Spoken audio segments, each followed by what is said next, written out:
अजित पवारांना दुसरा मोठा धक्का बसलाय. पवारांसोबतची जवळीक घातक ठरली. फडणवीस आता सोडत नसतात.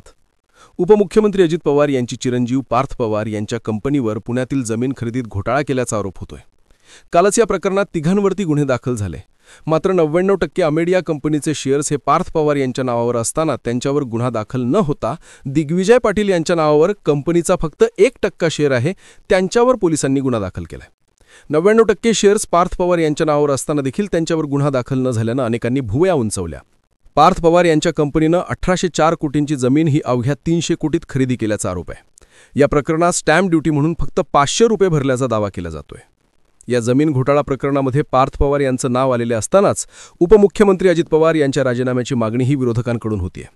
त्यामध्येच आता या संपूर्ण वादात जमिनीचा मूळ मालकानं देखील उडी घेतली असून थेट मोठी मागणीच केली आहे. या वादानंतर मूळ मालकानं त्याची जमीन परत करण्याची मागणी केली आहे. हेच नाही तर आपल्या मागणीसाठी मूळ मालक आक्रमक आंदोलन करणार असल्याची ही माहिती मिळते. हे कशामुळे घडलंय हे समजून घेण्यासाठी 12 डिसेंबर 2024 ही तारीख आठवा. 12 डिसेंबरला शरद पवारांचा वाढदिवस होता. अमित शहा, अजित पवार, सुनेत्रा पवार, पार्थ पवार पहिल्यांदा शरद पवारांना त्या दिवशी भेटले. तेव्हापासून किती भेटी झाल्या तर 12 डिसेंबर 2024, 24 जानेवारी 2025, एप्रिल 2025च्या सुरुवातीला जवळपास 8 ते 10 एप्रिलला, 12 एप्रिल 2025, 21 एप्रिल 2025, 9 मे 2025, 12 मे, 1 जून, 1 ऑक्टोबर अशा सलग शरद पवार आणि अजित पवार यांच्या वेगवेगळ्या कारणांनी भेटीगाठी होत राहिल्या.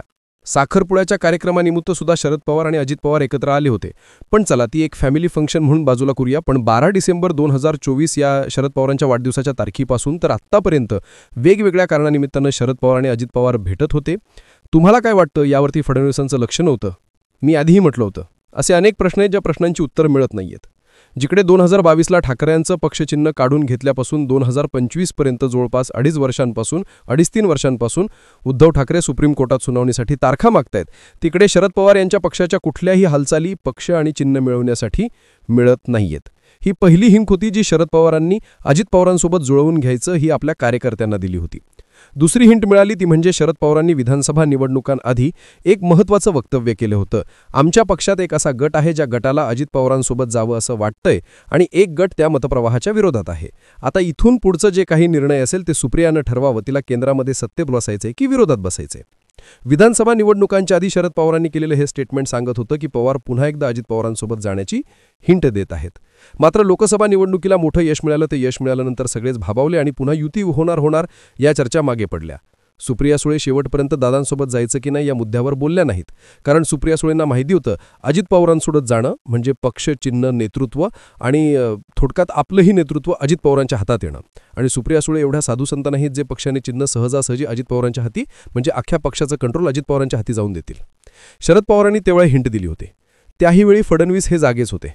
फडणवीस राजकीय हालचालींचा अंदाजही घेत होते. मात्र याचा शेवट काय होतो हे लक्षात घेऊन फडणवीसांनी दुसऱ्या कुठल्याही हालचाली केल्या नाहीत.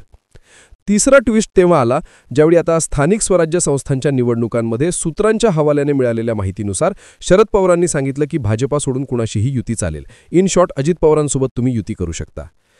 पक्ष आणि चिन्ह काढल्यानंतर पवारांनी आत्तापर्यंत 3 मोठ्या हिंट्स आपल्या कार्यकर्त्यांना दिल्या होत्या की अजित पवार वाटते तेवढे आपले दुश्मन झालेले नाहीयेत.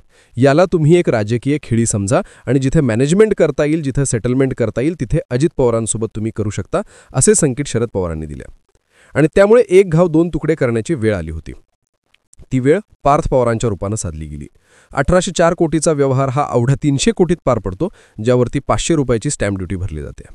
ज्या अमेडिया कंपनीने हे व्यवहार केले त्यातील 99% शेअर्स हे पार्थ पवार यांच्या नावावर आहेत. कागदपत्रांमध्ये पार्थ अजित पवार यांच्या घराचा उल्लेख आहे. अजित पवारांना प्रश्न केला की तिथे तुमचा घराचा पत्ता आहे?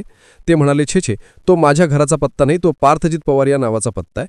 तो तुमचा मुलगा आहे आणि त्याचं घर आणि तुमचं घर वेगळे, त्यांनी केलेले व्यवहार वेगळे, त्याचा आपला काही दुरानेवाना संबंध नाही असं सांगून अजित पवार पार्थसोबत येणारी आपल्यावरची जबाबदारी झटकतायत आणि प्रकरणातून बाजूला पडतायत. यामध्ये बाप लेकांचे काही मतभेदही असू शकतात. त्यामुळे तुझ्या मनाने जे करायचे ते कर अशी मोकळी अजित पवारांनी आधीच पार्थ पवारांना दिली असावी आणि आता तुझे काही वाढून ठेवले ते तू तुझंच निस्तारावं असा मेसेज अजित पवारांनी मीडियाच्या माध्यमातून देण्याचा प्रयत्न केला. एरवी ज्या सुप्रिया सुळे म्हणतात की माझ्या दादाने हे केलं ते केलं, त्याच्यावेळी IPS अंजना कृष्णा यांच्याबाबत अजित पवारांनी फोनवरून त्यांच्या पदाला न शोभणारी भाषा वापरली. त्याही वेळी सुप्रिया सुळे आपला भाऊ अजित पवारांना डिफेंड करत होत्या. दादाची स्टाईलच तशी आहे, दादा तसाच बोलतो असा काहीसा सूर सुप्रिया सुळेंचा होता.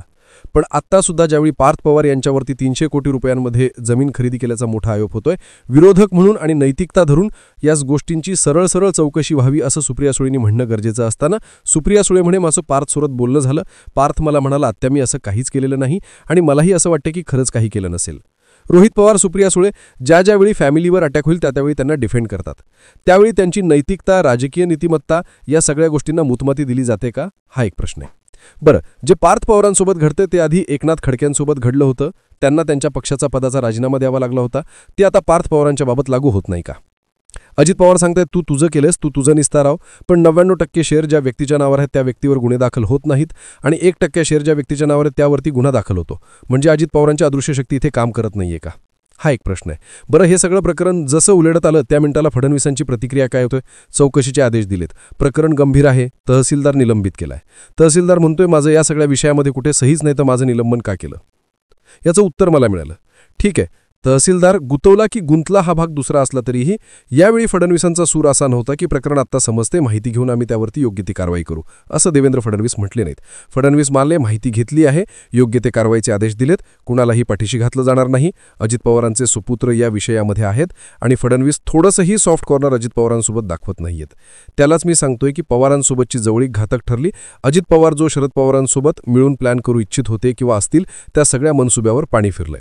12 डिसेंबर 2024ची तारीख वाढदिवसानिमित्त शहा अजित पवार यांनी पहिल्यांदा घेतलेली शरद पवारांची भेट आणि तेव्हापासून तुटलेलं शहा आणि शरद पवारांचं नातं, पण जुळलेली अजित पवार आणि शरद पवारांची कडी सांगते की पवारांविषयीची जवळीक अजित पवारांना गोत्यात घेऊन जाणार आहे. राजू शेट्टीनं आरोप केलाय 70,000 कोटी जसे पचवले तसा हाही घोटाळा पचवला जाणार नाही आणि फडणवीसांनी या प्रकरणामध्ये ॲक्शन घेण्याचे दिले निर्देश सांगतात की अजित पवारांना यावेळी फडणवीस सोडणार नाहीत, कारण राजकीय सेटलमेंट मोठ्या प्रमाणावर होत असावी याचा अंदाज फडणवीसांना लागलेला असावा. या सगळ्या घटनाक्रमांकडे तुम्ही कसं पाहताय कॉमेंट सेक्शनमध्ये जरूर व्यक्त व्हा. अशाच माहितीपूर्ण व्हिडिओसाठी आपल्या चॅनलला आवर्जून सबस्क्राईब